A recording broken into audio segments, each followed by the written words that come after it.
అందరికీ నమస్కారం. Welcome to Siriraj food. నేను మీ సిరి. ఈరోజు మన వీడియోలో చాలా టేస్టీగా రవ్వ పల్లీలతో మంచి స్వీట్ రెసిపీ తయారు చేద్దాం.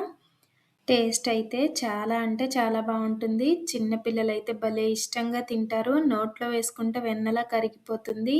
ఈ వీడియో మీకు నచ్చితే తప్పకుండా like, share and subscribe friends. దీనికోసం ముందుగా గ్యాస్ మీద కళాయి పెట్టుకొని 1 కప్పు ఉప్మా రవ్వ, బొంబాయి రవ్వ, సుజీ రవ్వ అంటారు కదా, ఆ రవ్వ 1 కప్పు వేసి గ్యాస్ సిమ్లో పెట్టుకొని కొంచెం దోరగా వేయించుకోవాలి.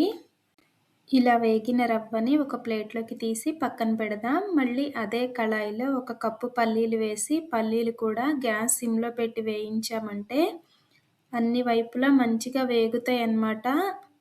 ఇలా వేగిన పల్లీలని ఒక ప్లేట్లోకి తీసుకొని చల్లారబెడదాం.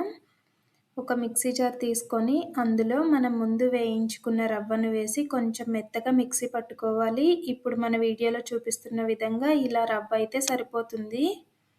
రవ్వని కూడా ఒక ప్లేట్లోకి తీసుకొని పక్కన పెట్టేసి గ్యాస్ మీద కళాయి పెట్టుకొని ఒక 2 కప్పుల పాలు పోసి పాలు ఒక పొంగొచ్చే వరకు మరిగించుకోవాలి. మనం 1 కప్పు రవ్వ తీసుకున్నాం కాబట్టి 2 కప్పుల పాలు కరెక్ట్గా సరిపోతాయి.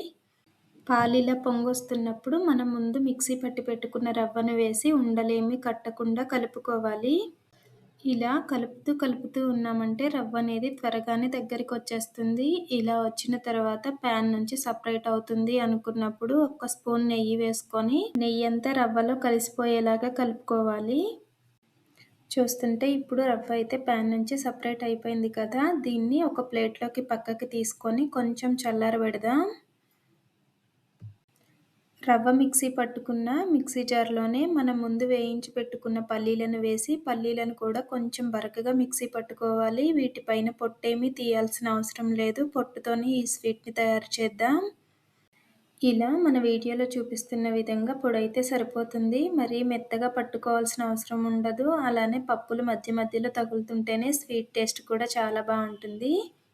పల్లీల పొడి పక్కన పెట్టి గ్యాస్ మీద ఒక కళాయి పెట్టుకొని 1 కప్పు బెల్లం కానీ, బెల్లం తురుము కానీ, పొడి కానీ వేసుకొని అరకప్పు నీళ్లు పోసుకొని బెల్లాన్ని కరిగించుకోవాలి. ఈ బెల్లం అనేది కరిగితే సరిపోతుంది. ఎలాంటి పాకం రావాల్సిన అవసరం లేదు.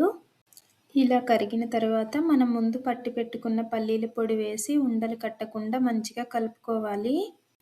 గ్యాస్ని సిమ్లో పెట్టుకొని కలుపుతూ ఉన్నామంటే బెల్లం సిరప్లో పల్లీల పొడి చక్కగా ఉడుకుతుంది.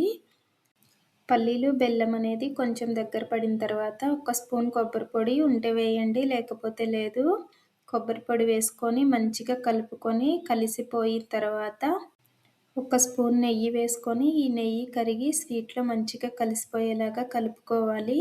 మనకి చూస్తే అర్థమవుతుందన్నమాట లడ్డు అవుతుందా లేదా అని. లడ్డు అయ్యే స్టేజ్ వచ్చినప్పుడు దీన్ని దించి ఒక ప్లేట్లోకి తీసేసి పక్కన పెట్టేద్దాం. గ్యాస్ మీద ఒక గిన్నె పెట్టుకొని 1 కప్పు పంచదార అలానే కప్పున్నర నీళ్లు పోసి పంచదారని గులాబ్ జామున్ పాకంలా వచ్చే వరకు మరిగించుకోవాలి. ఒక 2-3 యాలకులు దంచి వేసుకొని ఇది గులాబ్ జామున్ పాకంలా మరిగిన తర్వాత దించి పక్కన పెట్టేద్దాం. ఇప్పుడు మనం ముందు తయారు చేసి పెట్టుకున్న రవ్వని బాగా మర్దన చేస్తూ కలుపుకోవాలి. ఇందులో మనం పిండేమి వేయడం లేదు కాబట్టి రవ్వని బాగా కలిపామంటే రవ్వలోంచి జిగురులా వస్తుంది. ఇలా కలుపుకున్న రవ్వ ముద్దని ఒక పెద్ద సైజు బాల్స్లా చేసుకొని ఒక్కొక్కటి నూనె రాసి పెద్ద చపాతీలా ఒత్తుకోవాలి. నూనె వద్దు అనుకుంటే పొడిపిండి వేసైనా ఒక పెద్ద సైజు చపాతీలా ఒత్తుకోవాలి. ఇప్పుడు మనం ముందు తయారు చేసి పెట్టుకున్న పల్లీ స్వీట్ ఉంది కదా, పల్లీ స్వీట్ని మన వీడియోలో చూపిస్తున్న విధంగా ఈ షేప్లో తయారు చేసుకోవాలి. మనం చేసిన పల్లీ స్వీట్ని మనం ముందు తయారు చేసిన చపాతీ పైన పెట్టి ఒక గిన్నె సహాయంతో మన వీడియోలో చూపిస్తున్న విధంగా కట్ చేసుకోవడమే. ఈ షేప్ అనే కాదు, ఏ షేప్లోనైనా మనకి నచ్చిన షేప్లో పల్లీ స్వీట్ని పెట్టేసి ఏ షేప్ కావాలంటే ఆ షేప్లో వీటిని కట్ చేసుకోవచ్చు. ఇక్కడ నేనైతే గిన్నెతో ఇలా ఈ షేప్ అయితే చేస్తున్నా. అన్నిటినీ ఇలానే కట్ చేసుకొని ఒక ప్లేట్లో పెట్టేసి గ్యాస్ మీద కళాయి పెట్టి ఒక 2-3 ఇంచులు సుమారు నూనె పోసుకొని నూనె లైట్గా హీట్ అయిన తర్వాత మనం తయారు చేసినవన్నీ ఒకదానికొకటి అతుక్కోకుండా వేయాలి. ఇలా వేసిన తర్వాత కొద్దిసేపు కదపకుండా ఉంచామంటే కొంచెం గట్టిపడతాయి అన్నమాట. గట్టిపడిన తర్వాత అటు ఇటు తిప్పుతూ మంచి బంగారు కలర్ వచ్చే వరకు వేయించుకోవాలి.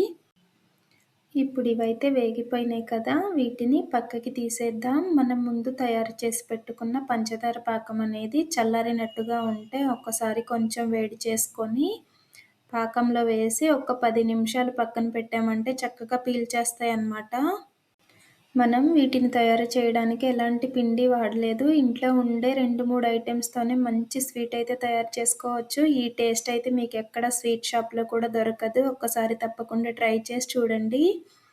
ఈ వీడియో మీకు నచ్చితే లైక్ చేయండి, షేర్ చేయండి, సబ్స్క్రైబ్ చేయండి. రేపు ఇంకో మంచి వీడియోతో మళ్ళీ కలుసుకుందాం. By bye friends.